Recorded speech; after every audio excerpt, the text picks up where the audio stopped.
Salut, désolé pour le dérangement et pour le bruit environnant. Je voudrais revenir sur quelque chose dont j'ai déjà parlé sur la chaîne. Mais pour moi, c'est important d'en parler parce que c'est quelque chose que j'ai déjà parlé, mais que je pense que c'est tabou et c'est important que ça soit pas tabou. Désolé si je fais du bruit, mais je sais pas si certains des abonnés sont homéopathiques, mais je le suis. Pas pour tout, hein, mais par exemple, je prends du rescue quand il y a des chocs émotionnels ou après ou avant que le choc émotionnel soit arrivé ou avant qu'il soit arrivé ou après qu'il soit arrivé. Et on s'en rend peut-être pas compte, mais c'est peut-être pas facile pour la personne qui le vit, mais encore moins pour les personnes qui entourent la personne comment expliquer ça? J'avais parlé une fois, enfin il y a pas longtemps, avec l'affaire qui est en train d'éclater, Jonathan Majors, et je disais que on ne pense pas assez. Oui, on pense à la victime, aux proches et tout, mais on pense pas à toutes les personnes qui sont autour de la personne qui est accusée, parce que ce sont des gens qui n'ont pas droit de parler, qui ont droit qu'au silence, au mépris, alors que ce sont des personnes qui sont aussi victimes. Si on peut dire ça comme ça, pour moi, dans les deux cas, il n'y a que des victimes. Vraiment, pour moi, c'est comme ça que je le perçois, c'est comme ça que je le ressens, j'y peux rien, mais après chacun son ressenti. Mais par exemple, il y a eu l'affaire Marine, je sais plus comment ça s'appelle, Marine quelque chose, que un certain Mathieu a tué. Et les parents de la victime étaient pas contents que le père de Mathieu ait écrit un livre et dit ce qu'il avait à dire, mais pour moi, il y a que des victimes. Les parents, parce que le fils est en prison pour un meurtre qu'il a commis, et les parents de Marine parce que elle est décédée. Enfin, pour moi, il y a que des victimes dans ça. Et je dis ça parce que je me suis toujours pas renseignée sur l'affaire Jonathan Majors. Je sais pas ce qui s'est passé. Tout ce que j'ai compris et que j'ai capté, c'est que s'il repousse tant la série Loki, c'est à cause du procès, à cause des plaintes qu'il y a eu et tout. Et on pense pas assez aux gens qui sont autour de Jonathan, tous ses partenaires de travail, toutes les équipes qui travaillent, toute la production, même Kevin Feige, même je sais pas, James Gunn, et surtout, je dirais surtout toutes les personnes impactées qui ont travaillé avec Jonathan Majors, par exemple Sophia Matura,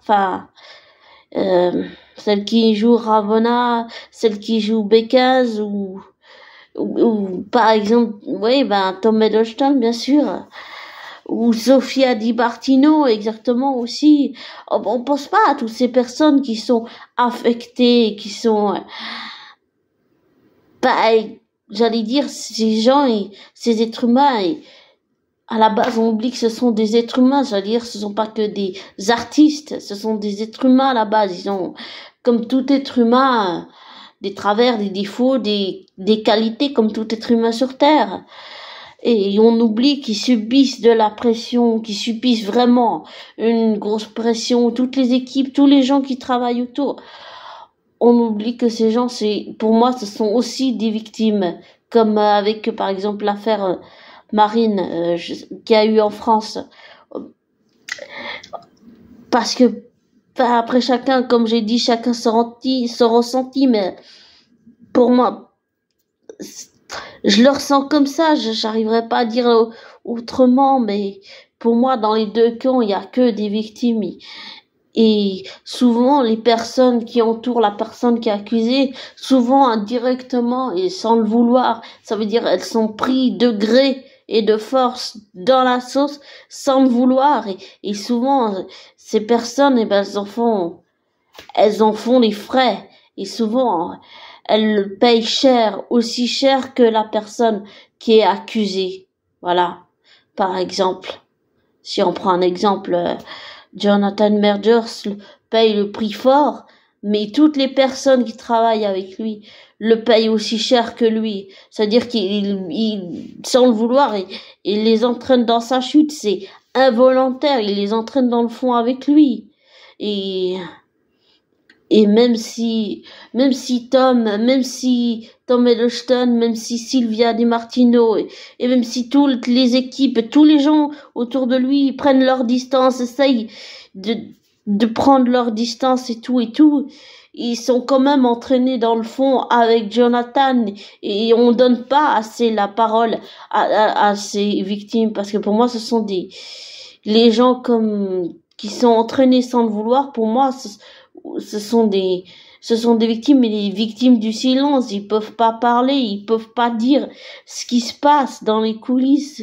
Ils sont prisonniers du truc, ils sont entraînés dedans, dans le fond, sans le vouloir. Et peut-être qu'ils n'en parlent pas publiquement, mais c'est toujours là, dans un coin de la tête, ça tourne, c'est toujours là. Par exemple, l'affaire qu'il y a eu en France où Mathieu était mineur au moment des faits. Dominique, son père, il a écrit un livre, bon, là. Les parents de Marine ont pas aimé ce qu'il a fait, mais je pense que Dominique, le père de Mathieu, il avait besoin de parler, il avait besoin, parce que j'allais dire, pour moi, c'est une victime du silence. Il pouvait pas parler, il pouvait pas dire ce qui se passait. Lui, il pensait pas à tout ce qu'il a entendre, il disait, j'entends un couteau, j'entends des cordes, j'entends des lianes, oui, c'est monstrueux ce que son fils, il a fait. C'est sûr. Mais on oublie que les personnes qui entourent la personne accusée sont aussi pris dedans, sont aussi victimes, et on n'a pas assez de compassion pour ces êtres humains. Et je pense que les gens, comment on va dire, que les personnes d'une famille on peut pas, pour moi, de ce que j'ai compris avec le recul et le témoignage que j'ai écouté et d'autres témoignages que j'ai écoutés, pour moi, il y a les familles des victimes, mais il y a aussi les familles des condamnés, ou bien l'entourage de travail professionnel, amical, qui sont un peu comme aussi une famille. Par exemple, Jonathan, toutes les personnes avec qui il a travaillé,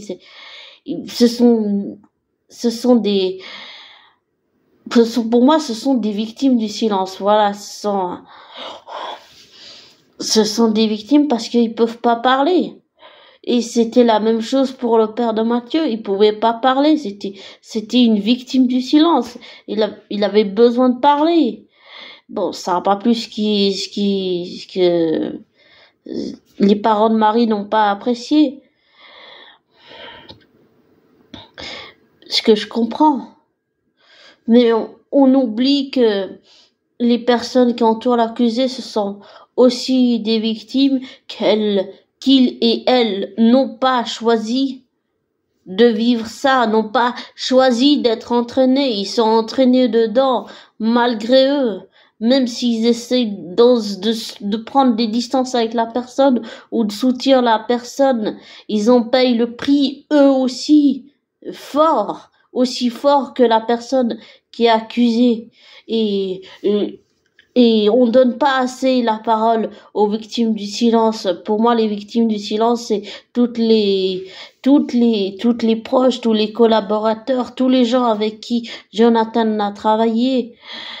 Et c'est pas la même chose pour le père de Mathieu, mais on associe la famille de Mathieu, ses frères, ses sœurs, sa famille, on l'associe à, à ce qu'a fait Mathieu, alors que ce sont des personnes différentes de leur fils, par exemple.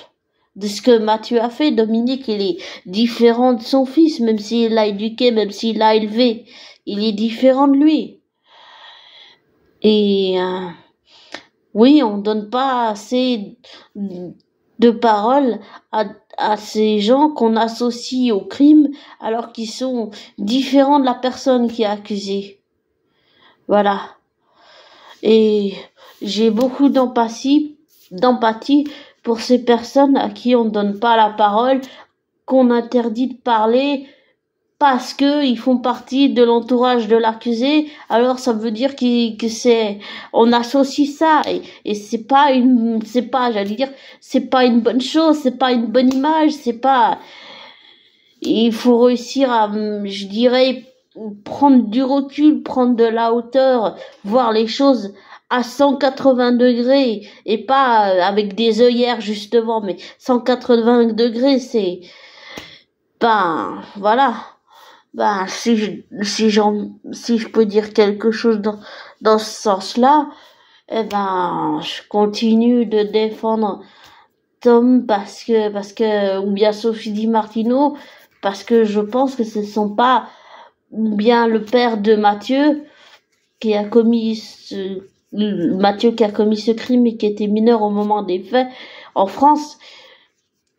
Je prends le parti de ces personnes et je soutiens ces êtres humains, ces personnes, parce que on les écoute pas, parce qu'on les juge, parce que on les méprise. Une fois qu'on a associé les familles ou bien les collaborateurs, les amis, les collègues de travail, comme par exemple Tom ou Thomas ou Sophia, une fois qu'on les a qu'on les a accusés, oui, mais je veux dire dans le sens où on les associe à la personne qui est accusée d'avoir fait tel ou tel crime devant la justice, on n'arrive plus à faire la distinction et c'est tellement dommage et je soutiens ces personnes et je soutiens même le père de Mathieu, même si c'est horrible ce qu'il a fait, le fils de Mathieu. Enfin, Dominique, son fils Mathieu, c'est horrible ce qu'il a fait, je suis sûre. Je suis horrifiée. Mais j'ai plutôt envie de soutenir le père de Mathieu et de soutenir Sophia et de soutenir toutes les personnes victimes du silence, toutes les équipes avec qui Jonathan a travaillé, à qui on ne donne pas le droit de parler, à qui on reproche d'être associé à Jonathan à cause des accusations et j'ai compris que c'était aussi pour ça que la saison 2 de Loki, elle est repoussée jusqu'à octobre, le mois de mon anniversaire. Elle sort le 6 octobre, un jour avant mon anniversaire. Pour moi, c'est important de le dire, même si ça paraît pas important. Pour moi, c'est important de le dire et c'est important parce que j'ai le sentiment que c'est un sujet qui est tabou dans le monde entier et que il faut casser les codes, il faut vraiment réussir à casser le tabou qu'il y a autour de ça pour ne pas associer, j'allais dire, les victimes. Pour moi, ce sont les victimes du silence, donc comme j'ai dit. Donc, par exemple, Tom Hiddleston, Sophia Di Martino, Owen Wilson ou Dominique, le père de Mathieu en France, ne pas les associer aux crimes ou aux accusations que la personne qui est accusée, quoi. Enfin, je sais pas comment expliquer, mais c'est important de ne pas associer ces personnes à la personne qui est accusée du crime ou qui est accusée d'avoir fait ce que, par exemple, Jonathan Majors a fait, ou ce que Mathieu a fait. Pour moi, c'est important de ne pas associer les proches des accusés à l'accusé en question. Voilà. Et je soutiens pour moi, ces victimes du silence à qui on ne donne pas le droit de parler parce qu'elles sont jugées, parce qu'elles sont méprisées et parce que je pense que ces personnes méritent de la compassion, méritent du soutien et méritent de ne pas être jugées et de ne pas être associées aux proches qui sont accusés d'un crime ou qui sont accusés d'avoir étranglé une jeune femme comme comme Jonathan Meyers ou comme ce qu'a fait Mathieu. Voilà. Désolée si j'ai pris ces exemples, mais pour moi c'est après chacun son raisonnement, chacun son ressenti, mais pour moi c'est important de soutenir. Moi j'appelle ça après chacun son ressenti, et son avis, mais pour moi ce sont des victimes du silence à qui on ne donne pas de compassion, alors que ce sont des gens qui n'ont rien demandé et qui sont associés à un crime, à une action que quelqu'un autour d'eux a fait, alors qu'ils n'avaient pas demandé à vivre ça. Voilà. Et ouais, pour moi c'est vraiment important, voilà. Je sais pas si je me suis vraiment exprimée, ou si j'étais vraiment claire dans ce que j'ai dit. 2 minutes, je bois, c'est que de l'eau. Pardon d'avoir toussé.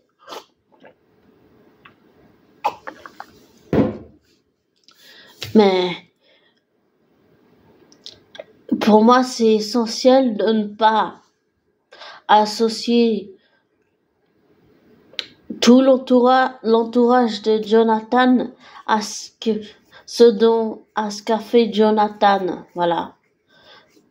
Je sais pas les preuves, j'ai rien suivi, donc je ne sais pas vraiment où en est l'affaire, et j'ai pas suivi non plus l'affaire Pierre Palmade. Donc voilà. Et comme j'ai pas vu les preuves sur Pierre Palmade, oui, je continue à le soutenir. Voilà. Et j'ai peut-être tort de faire ça. Mais il faut voir les preuves d'abord. Voilà. Et tous ceux qui laissent tomber une personne accusée juste parce qu'ils veulent pas être associés sans avoir vu les preuves ou entendu les preuves ou découvert les preuves ou étudié le dossier,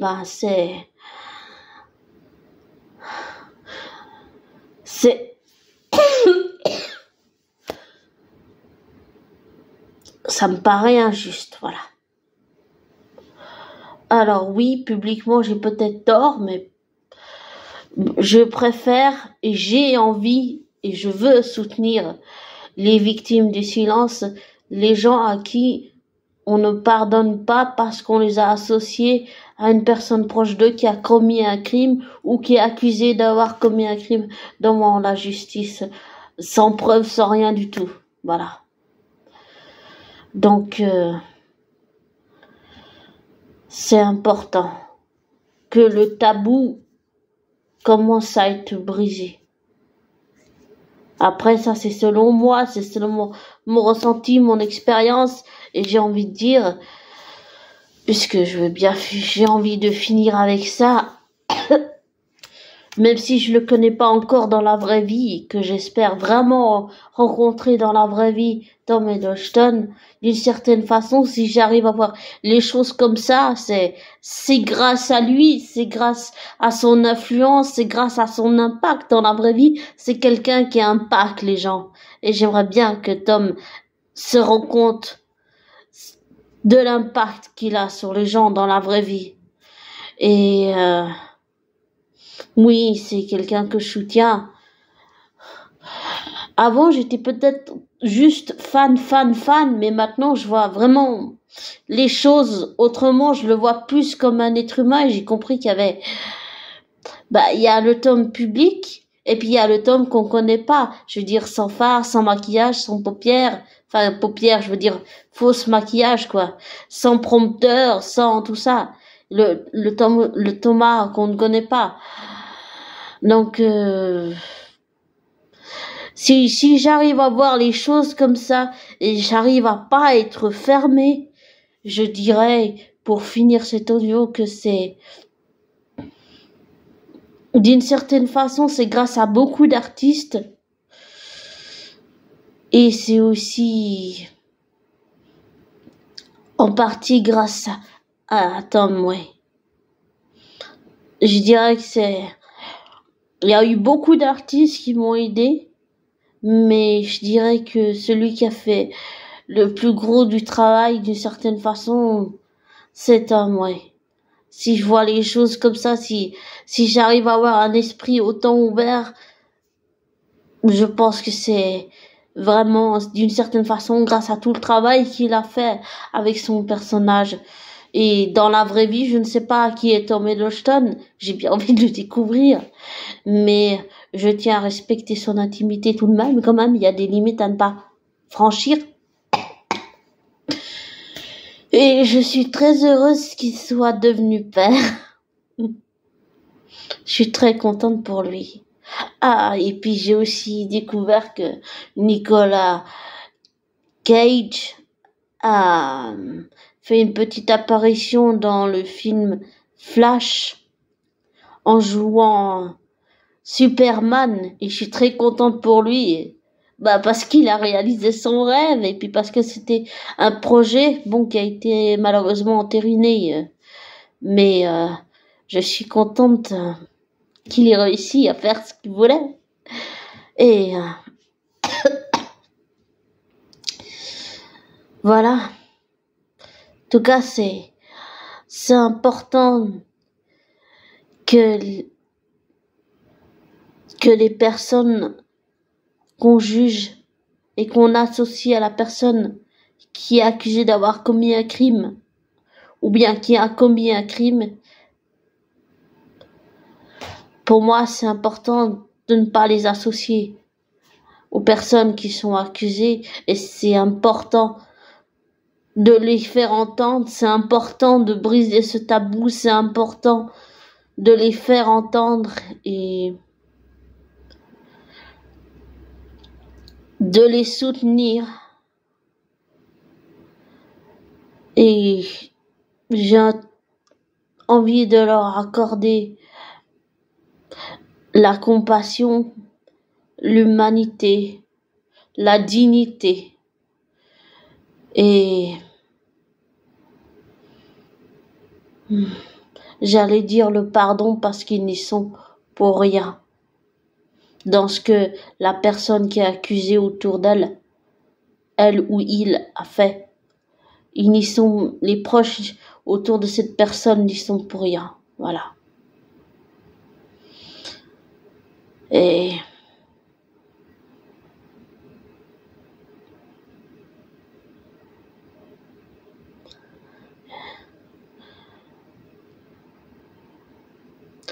j'ai vraiment envie de leur accorder ce pardon. Voilà. Et de dire à ces personnes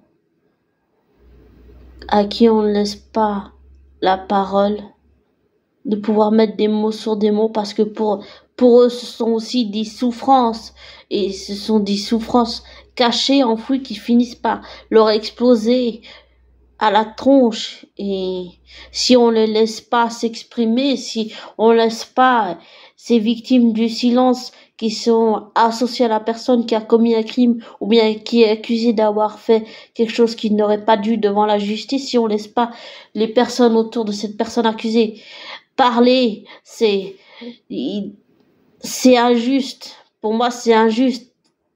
On peut pas laisser faire ça.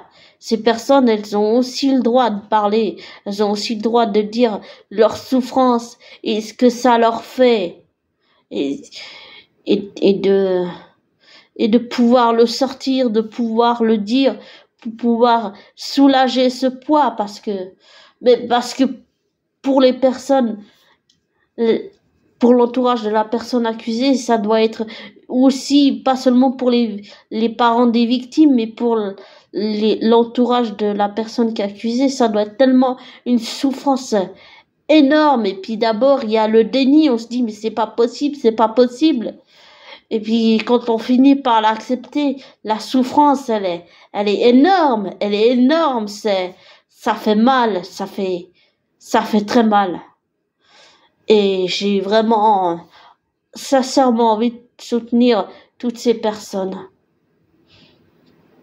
qui méritent, j'allais dire, l'attention du public et qui méritent d'être écoutées et pas d'être méprisées et jugées et d'être associées à la personne qui a commis un crime ou bien qui a été accusée d'avoir commis quelque chose de grave ou accusée de quelque chose de grave. Voilà. Je sais pas si je me suis vraiment bien exprimée, mais j'espère avoir fait de mon mieux. Et comme je te dis toujours, abonné. Pardon. Ne te laisse pas influencer par moi, ne prends pas pour argent comptant ce que je dis. Fais tes recherches, tes vérifications. Pardon. Et tire-en tes conclusions. Je te souhaite une belle soirée. Prends soin de toi. Merci d'être là, même si je te mérite pas. Et